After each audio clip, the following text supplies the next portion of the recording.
Hey everybody, we haven't posted to this feed in a while because as you may know, we have transitioned away from the Tiny Disc podcast, and right now we've started actually a new podcast on another feed. It's called Tadaima, a Terrace House Podcast. And so we are posting the first 3 episodes from our new show here to this feed just to help you guys kind of on board and come with us to the next show we're doing. Again, that's called Tadaima, a Terrace House Podcast. It's spelled Tadaima. And so trust me, I had to practice that a couple times. But anyways, we appreciate you guys, and we're looking forward to you joining us on our next venture here. And for those that are interested and for those that are not interested, we thank you very much for all of your support for the Tiny Disc podcast. And we will see you on the other side. Thanks so much.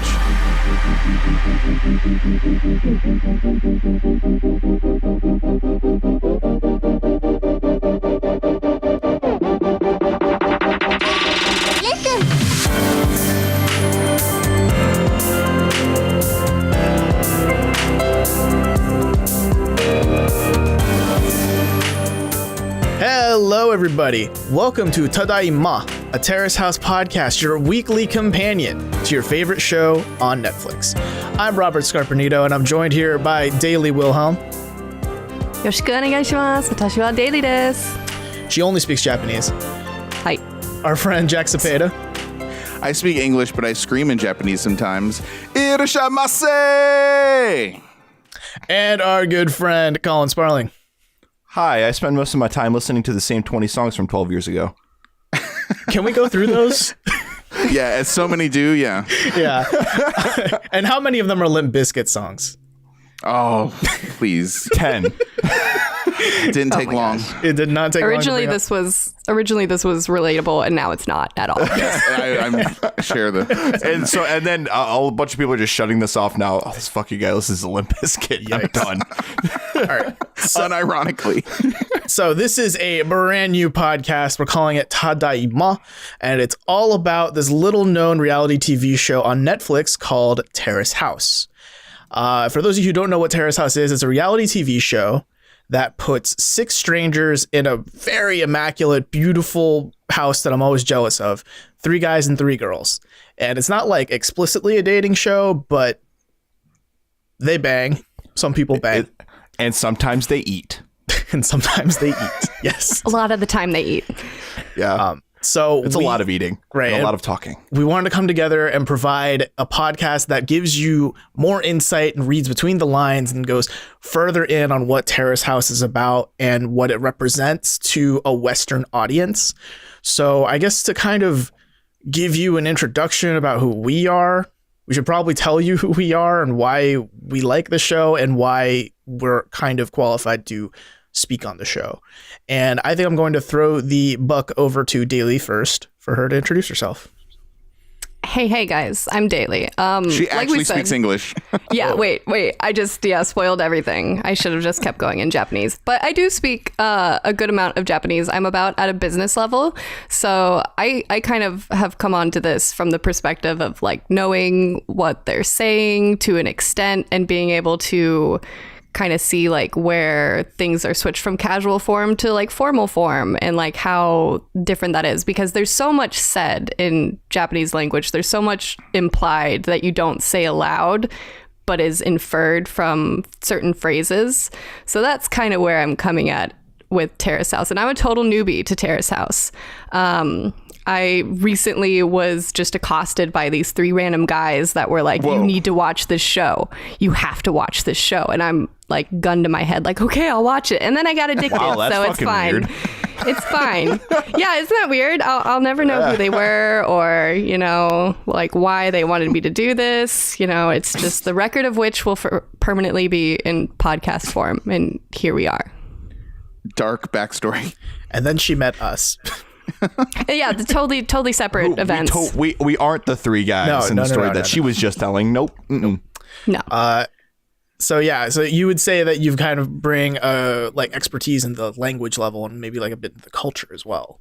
Yeah, definitely language and culture. I come more from a background of like no, like, it's going to sound weird, but like watching anime, we all know anime. I promise I'm not like a creepy weeb or anything. So I definitely think that there's a huge difference between Japanese reality television and anime as far as culture goes. So I'm not basing my judgments on what I've quote unquote learned from anime. There's like, not a lot to be learn from anime, honestly. Like, I get that they're sitting around eating, but when are they going to learn the Rasengan, guys? Oh my gosh. What? So like, what are these guys gonna go Super Saiyan like anytime At soon? some point. Yeah, at some point, right? Jack, why do you like Terrace House so much? It's weird. It's good. It's just a good time. It's just a fun, entertaining, good old-fashioned time. And I've always had a interest in Japanese culture from being a little kid and growing up with Nintendo and everything, and just everything with that. I would watch Saturday anime back in the 90s on Sci-Fi Network, for anyone here that might remember that. That's where I first saw Akira, where I first saw so many shows. Initial D, I mean, tons of Bubblegum Anime. Crisis. All kinds of stuff. Vampire Hunter D. I mean, we could go Ninja Scroll, like one of the best animes of all time. Anyways, we can go down the pipe. But so I've always had an interest in Japanese culture. And then when the Real World kind of came out again in the early 90s, that was one of the first, if not the first, kind of quote unquote reality show, right, on MTV. And so I watched probably, I don't know, 10, 11 seasons of the Real World just growing up in middle school and high school. And then I kind of fell off and became disenchanted, right, with what Western reality TV has become. And so not really following too much reality TV nowadays until really about a year, or a little bit over a year ago, when Robert brought up to me that Terrace House was a thing. And I kind of originally was not into the idea of watching another reality show. But when he mentioned that it was kind of like, you know, it's from Japan, so people are speaking Japanese, so it's the whole thing subtitled, I gave it a shot. And then I ended up watching about 12 episodes in one day because it was so bingeable on Netflix. And then that ended up in me watching every season of Terrace House on Netflix multiple times now. Nice. Like, I've probably seen every season. I've probably seen every episode at least 2 times, maybe 3, and a lot of them 3 times too. So I've just been all up on the Terrace House train ever since then. And so I can't talk in depth about a lot of things, but I feel like I can talk in depth about the Terrace House episodes on Netflix in North America, essentially. Very nice. And Colin, what do you bring to the table? So I don't know if I would go as far to say I'm a certified Japanophile, but I'm definitely a self-identified Japanophile. I watch way too many travel creepy vlogs. weeb that Daly was talking about earlier. Yeah, that I'm not. Just to clarify, but Colin is. Yeah, that's what we're saying. Yeah.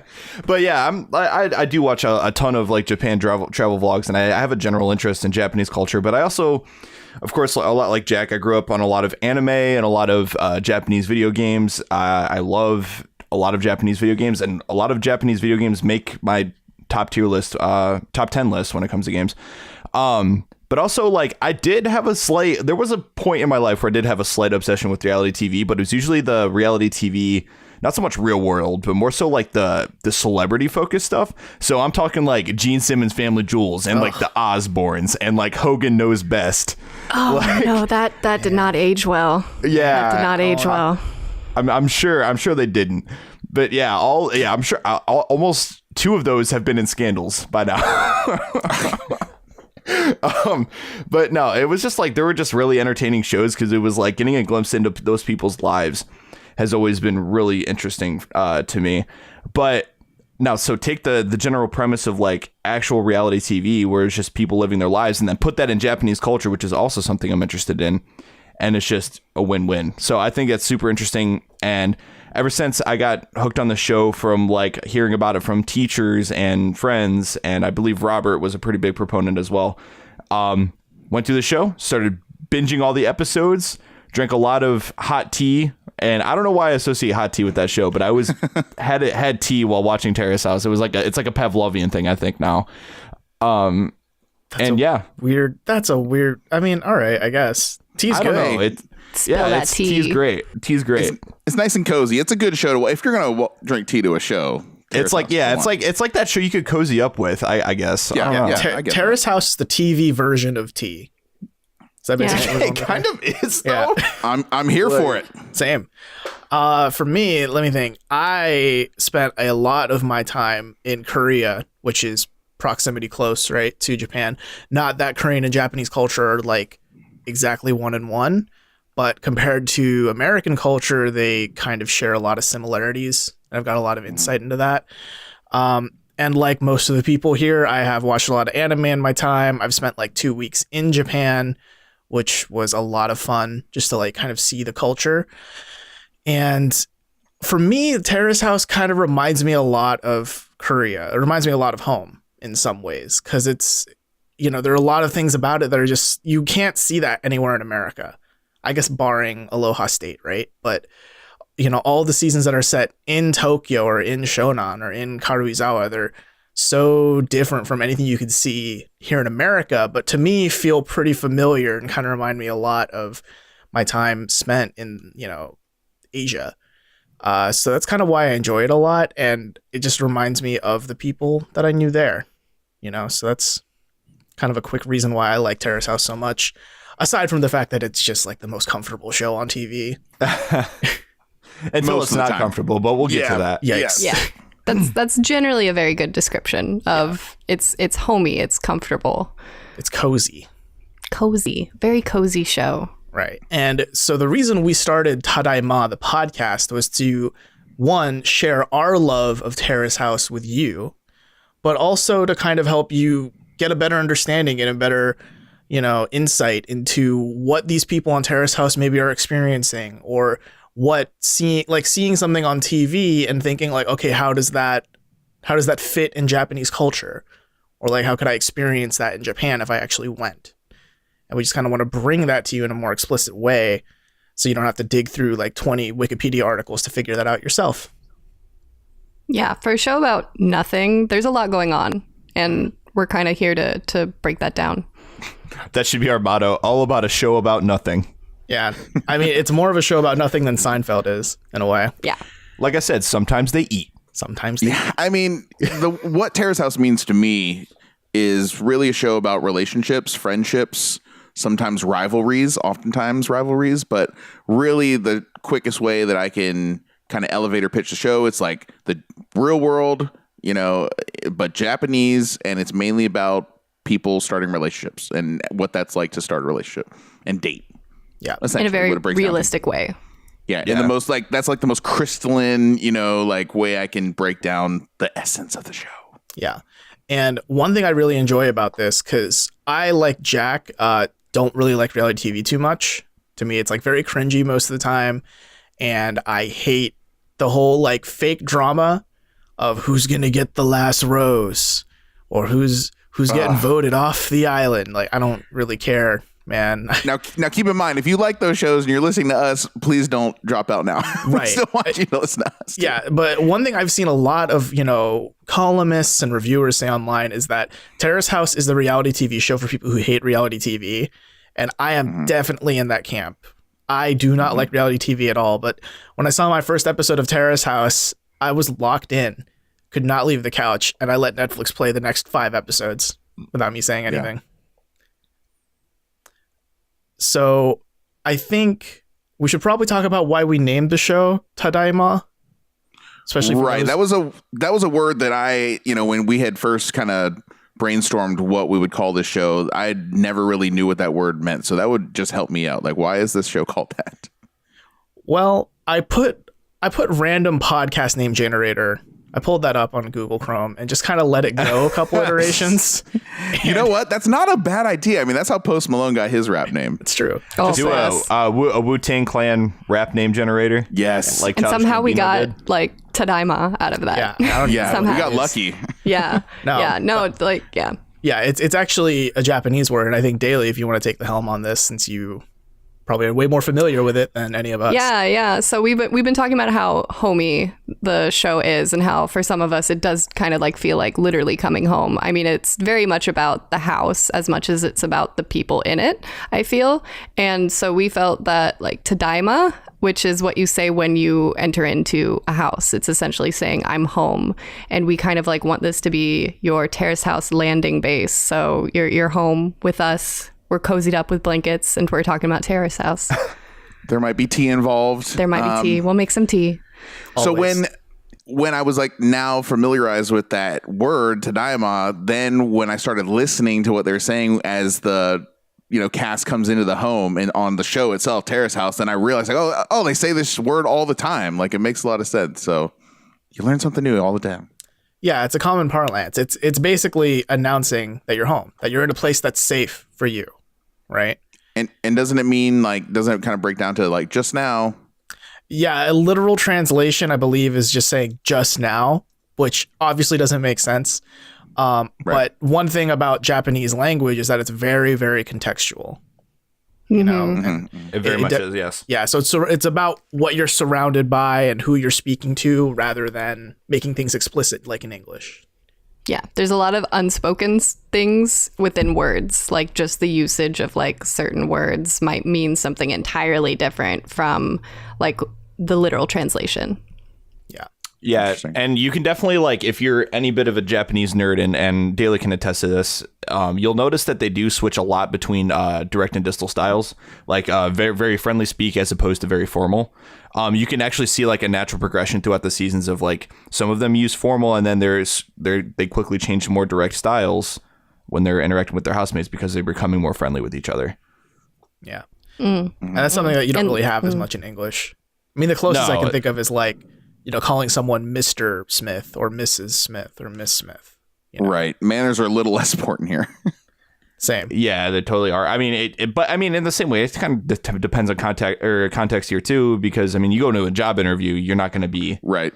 Your rapport, I guess, is going to be different. Yeah, and I mean, Terrace House as a whole has been called like one of the most polite shows on television. You're essentially watching people be very polite to each other as they, navigate suddenly living together. Yeah. Right, exactly. Unless you're a certain someone who wears a t-shirt or a sweatshirt and shorts to a job interview. Yikes. And sleepless. We'll get into that. Yeah. Oh gosh. But so one thing I kind of want to bring up for this episode is, Daly, when we were talking about building the show and creating Tadaima, making it what it is right now, you told us three, the guys on the show, you are not the people I'd expect to watch Terrace House. You were an unlikely audience. Do you want to like kind of elaborate on that? Yeah, so I was really surprised. I mean, you can't see us necessarily, but, I'm a white girl and I'm joined here by three dudes, mid-20s, 20s. I definitely feel like Terrace House is something that you might expect me to watch. It's, it's got romance. It's very much kind of like, I've seen it called lifestyle porn as well, where it's like these very beautiful houses and like interior design. It feels like certain parts of it could be featured on like HGTV. Oh, it's Tumblr as shit though. Like aesthetic. Yeah. There's a lot of like going out to restaurants, and it's very soft. It's a very soft show, and not to, assume things about you guys, but I just would not have figured, the one identifier I mostly had for you guys is that you were into video games. And I just don't think that Venn diagram crosses over in terms of like Terrace House and dudes in their 20s who play video games. Fair enough. And I would say maybe we are a bit of an exception when it comes to, traditional demographics and what those quote unquote interests would be. I will say, though, that the three of us had in-depth conversations about movies that came out last year, and we decided that our favorite movie of 2017 was Your Name. That anime, right? Yeah. So we're, that's a little bit of a peek behind the curtain a little bit more as to what our common interests are, right? But I definitely can understand that. I mean, like you said, the show is very soft. They sand down the edges when it comes to a lot of things, and what is normally a big deal in a Western reality show, like someone, what is considered a villain, what someone does that's bad is the bar is a lot lower here for what's considered a negative behavior or someone who would be a quote unquote villain on Terrace House, right?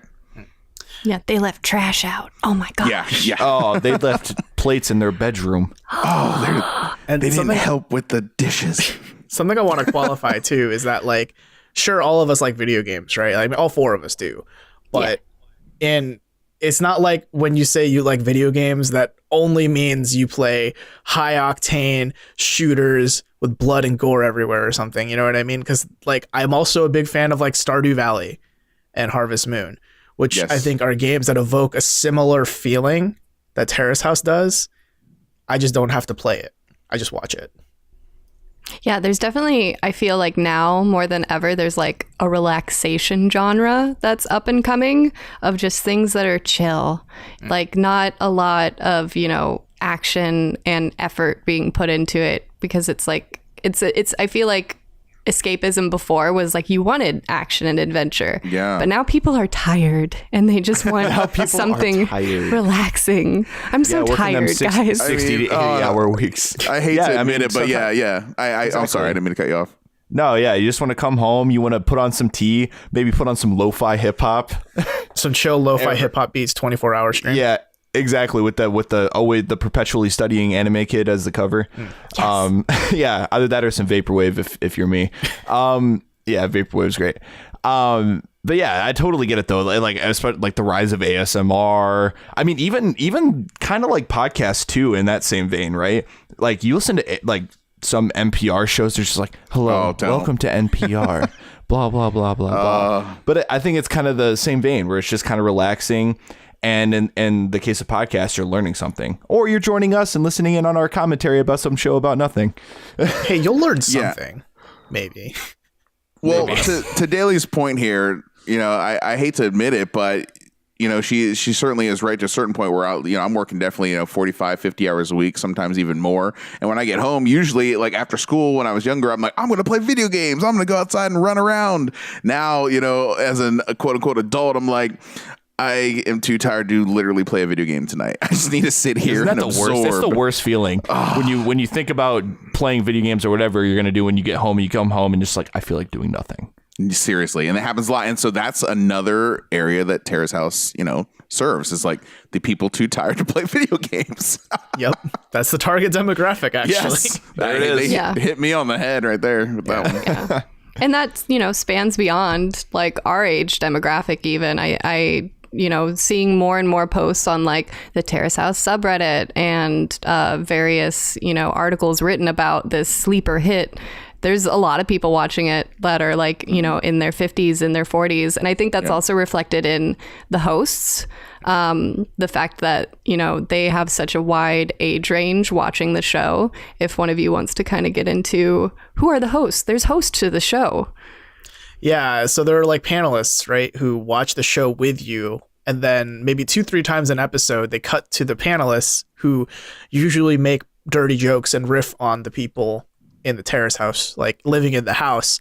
But like in terms of ages, they usually have like a really popular boy prince who's like in K-pop or something for every season, and it's rotating. And then you have, I think, Ryota, who is he seems like 30s.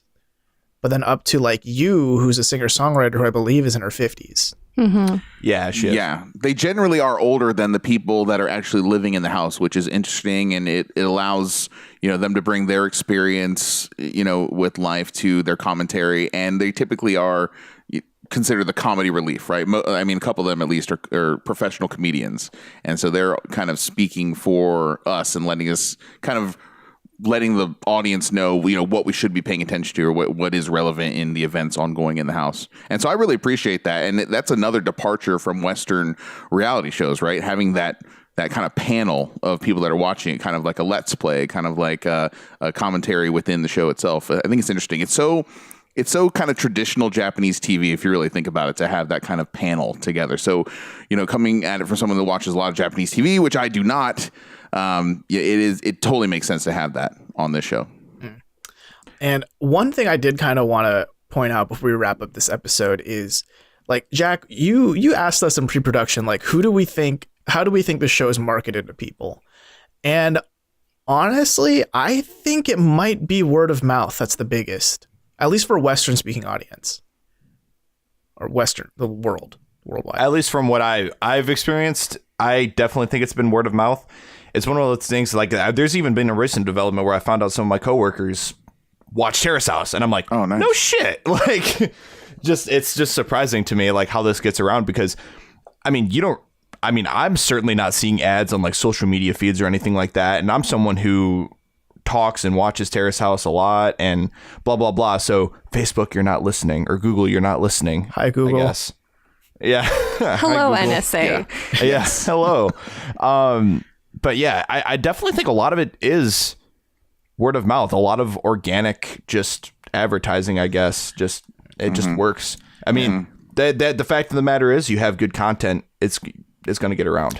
I mean, because like, how many times have you guys seen an article that's like, here's the sleeper hit on Netflix that you still haven't seen, or the Japanese reality TV show that's taking Netflix by storm, or whatever, you know? Yeah, some sort of grabby headline like that, for sure. It's starting to get some traction, certainly in the press and in just some YouTube videos, and some kind of influencers now are finally putting content out specific to Terrace House. So it's definitely on the rise. In terms of shows. I mean, I've had, Robert was the one who got me into it. I personally have gotten probably 5, 6, 7, 8 people into it. I'm counting daily in that. And yeah, it goes from there. Yeah. I feel like if they tried to advertise it a lot, it would kind of be incongruent to what Terrace House is. It's not forcing you into anything. It's not, fabricating drama or, making things happen. And I feel like aggressive advertising, or maybe even chill advertising, would still feel that way. It kind of feels like something that you have to have a friend be like, oh, you should watch this, or find an article, and that's something that you then go and check out of your own volition, versus like, watch Terrace House on Netflix right now. Yeah. Right. And it kind of feels like, even though so many people know about it, it still kind of feels like that thing. It's like, yeah, this is my little getaway. This is like my special nook that and no one's going to take this away from me. Yeah, this is like my favorite seat in the library. Yeah. Right, exactly. Look forward to going there. Yeah. So moving forward with Tadaima, we're going to be giving you a lot of content. And I think Daily here is going to lay out what that content's going to look like. Right. So I'm new to this, but we're going to just jump straight into where we're at right now in the world of Terrace House, which means that we will be your companion and your guide to everything that's happening in the upcoming part 5. So very much look forward to that. We'll be kind of like the first voices behind like discussing and freaking out, and you can join us and discuss and freak out. We'll have content coming out every week, probably twice a week, but just expect that we're going to have a lot to say about Terrace House. Yeah. So if you're watching Terrace House opening new doors right now and trying to catch up, or you're patiently, aggravatingly waiting for part 5 like we are, yes, get ready to follow us. Or VPN. Yikes. We don't officially endorse that, but we officially endorse coming and hanging out with us. Yeah. Hi, Google. Hi, NSA. All right, so let's wrap up our inaugural episode here. I believe we're publishing 2 more episodes today, right now, on this feed that are supposed to provide you more background into Terrace House as a whole. It's going to include a lot of stuff about what Terrace House is, how it started, the history of Terrace House, and the history of the hosts, why they're on this panel, and who they are. A lot of background information that will help improve your Terrace House viewing experience as you journey with us into the deep waters of Japanese pseudo-drama. It's going to be great. Those deep waters. Yeah, right. Very, very it's deep. warm, though. It's fine. It's very relaxing. It's an onsen. It's like a cup of tea. It's like a cup of tea in an onsen with the occasional firecracker going off when the drama happens. Yep, exactly. Yeah, there it is. So, hey, if you're enjoying what we've already got for you, feel free to leave us a review on iTunes. If not, give us a couple weeks and we'll convince you. So until then, this has been Tadaima, and thank you for listening. Ittekimasu!